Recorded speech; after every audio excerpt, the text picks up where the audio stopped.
Olá, queridos amigos, aqui é a Sandra Amaral, fisioterapeuta, e o título do vídeo de hoje é Há 2000 anos, parte 11. É um livro psicografado por Chico Xavier com o mentor espiritual Emmanuel, que conta a sua vida quando ele foi um senador romano nos primeiros anos da era cristã. Muito bem, nós paramos no momento em que aquele chefe dos pretorianos, o Sulpício, chicoteou tanto a cruz onde o ancião Simeão fora pregado, que a cruz repentinamente caiu em cima do corpo e da cabeça do Sulpício, matando-o instantaneamente. Neste momento, a Lívia e a Ana, que estavam no esconderijo secreto na casa do Simeão, do velho Simeão, elas saem do esconderijo e vê aquela barbárie, aquela cena horripilante, e começa a tomar providências para a cerimônia fúnebre. Então, recolham o corpo, limpem o sangue, vamos providenciar o funeral, abaladíssima. Mas veja, ela era a única autoridade patrícia naquele local. Todo o resto era o povo humilde da Samaria e os soldados. E naquele momento, os soldados não quiseram obedecê-la, porque o líder deles tinha morrido.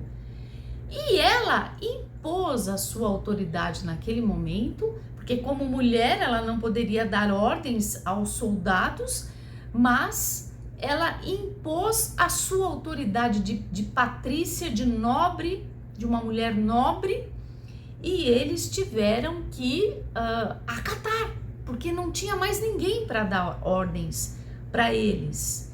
Então, eles acataram a autoridade de única patrícia, uma mulher, e ela ainda, para fazer valer a sua autoridade, ela diz rudemente para os soldados: quando o cérebro de um governo está envenenado, o coração dos governados padecem da mesma peçonha, ou seja, são contaminados com o mesmo veneno. E a gente vê isso mesmo, né, nos dias de hoje. Se você tem um governo mais ético, mais justo, começa a se espalhar a justiça e a retidão entre a população. Se você tem um governo mais corrupto, mais assim, moralmente muito ruim moralmente, você começa a ver que ele encoraja pessoas a agirem, os seus governados a agirem da mesma forma. Então, quando o cérebro de um governo está envenenado, o coração dos governados padecem da mesma peçonha. Então, dizendo isso, ela dá a ordem, faz a cerimônia fúnebre, enterra e volta para casa. Elas estavam em Samaria, voltam para Jerusalém com a filha Flávia e a serva Ana.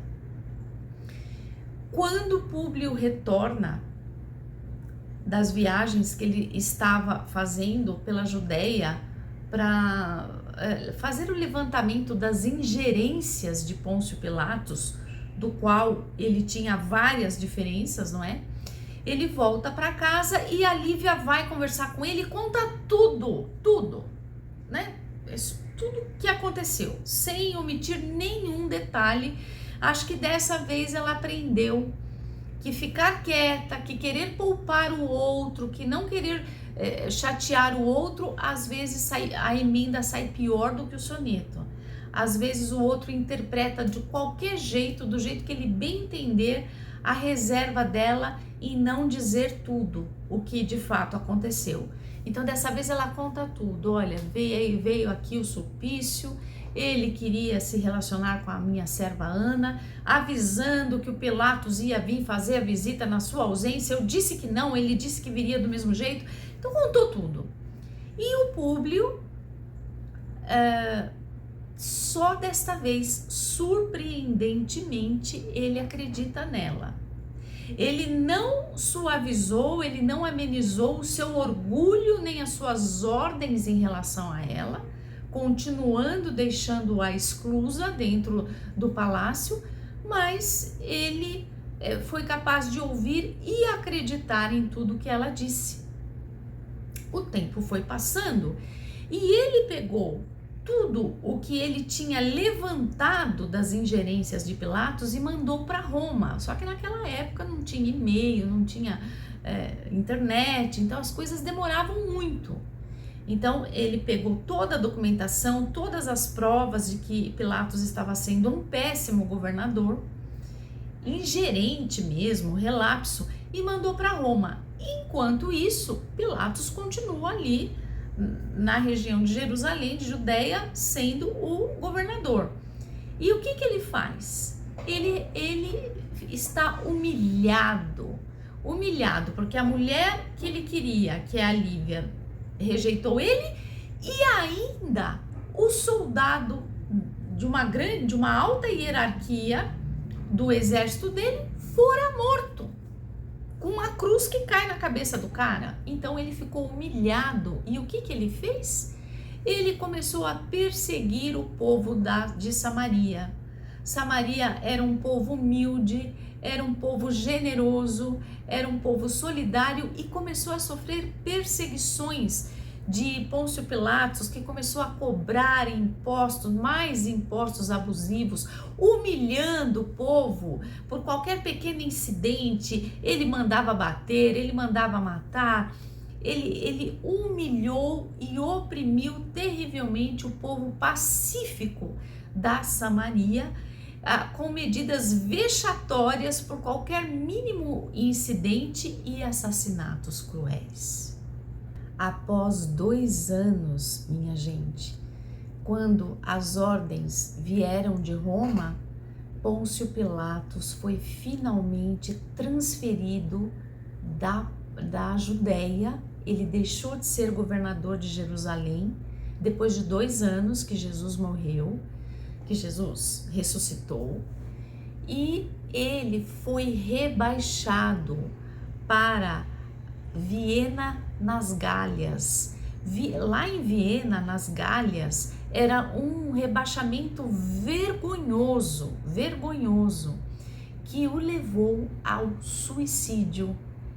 Isso as escrituras não nos contam, e quem vem nos contar são os livros espíritas. Então, depois de 2 anos da crucificação de Jesus, Pilatos é rebaixado por causa do seu, porque ele já estava em Roma, e de Roma ele já tinha sido rebaixado para ser governador da Palestina por causa do seu caráter moral. Ele era uma pessoa que não tinha caráter, e ele não tinha confiança dos seus superiores por causa dos seus desmandos de caráter e por causa dos seus desmandos sexuais também, que ali entre eles era muito normal esses exageros, vamos dizer assim, mas Pilatos era além do limite.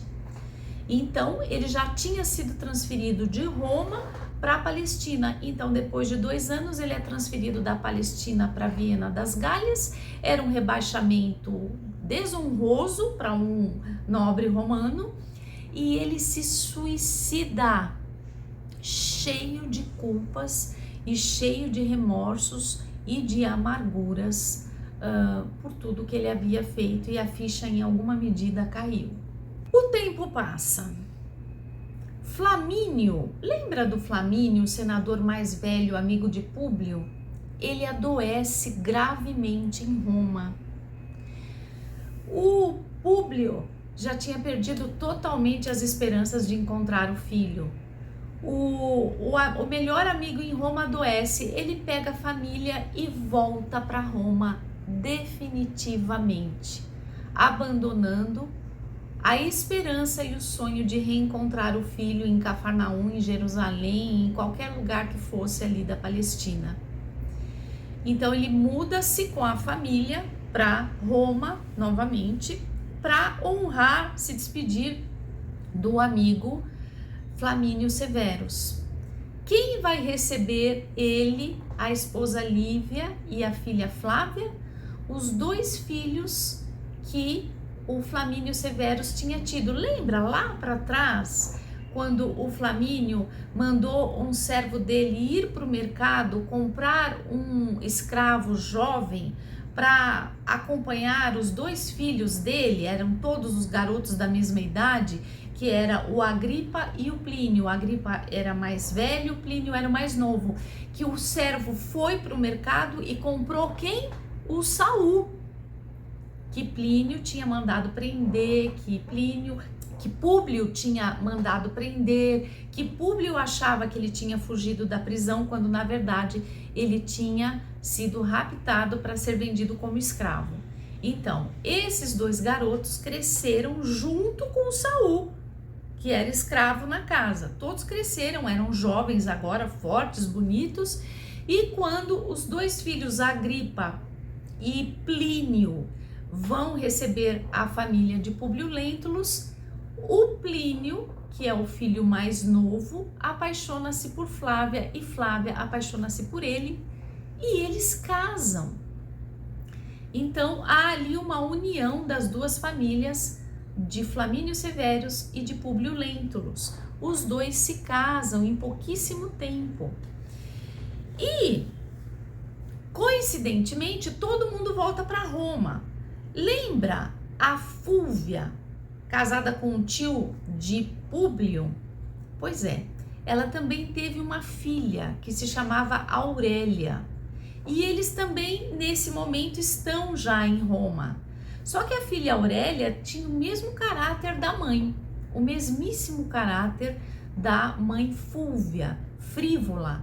Ela também se casou e também traía o marido com vários homens, dentre eles o marido de Flávia, o Plínio. Flávia e Plínio se amavam, casavam, mas houve ali muita interferência do casal, e eu já vou dizer o motivo. E aí Plínio, casado com Flávia, filho do Públio Lentulus, começa a traí-la. Com quem? Com a filha da Fúvia, com a Aurélia. Aurélia e Plínio, marido da Flávia, passam a ser amantes.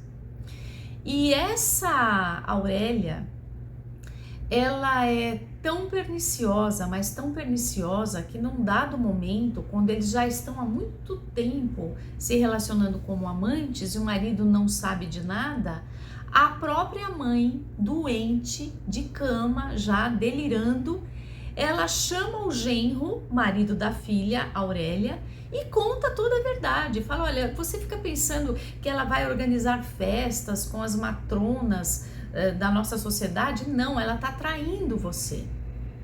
E a Aurélia entra, depois de uma noitada com o Plínio, em casa, bem na hora que a mãe está falando isso pro marido. O marido fica um pouco assim, em dúvida, acha que a sogra tá delirando, põe ela para dormir, mas no dia seguinte ele pretende averiguar melhor essa história. O que acontece? No dia seguinte, a Fúvia, mãe da Aurélia, amanhece morta, envenenada pela própria filha, para que ela não conte ao marido da filha, ao próprio genro, toda a verdade, que ela foi dizendo de uma forma mais, assim, ela estava muito dopada, ela foi dizendo de uma forma meio aleatória. Quando ela estava mais sã, que seria no dia seguinte, ela contaria toda a verdade. O genro estava esperando ela acordar para ouvir. Antes disso, porém, a própria filha Aurélia envenena e mata a mãe Fúvia. Olha que meiguice. Olha como essa Fúvia, com uma moral baixíssima, criou a própria filha a ponto dela fazer o que fez. Bem, queridos amigos, era isso que eu tinha para dizer para vocês. Aguardo vocês no episódio número 12. Um abraço e até lá.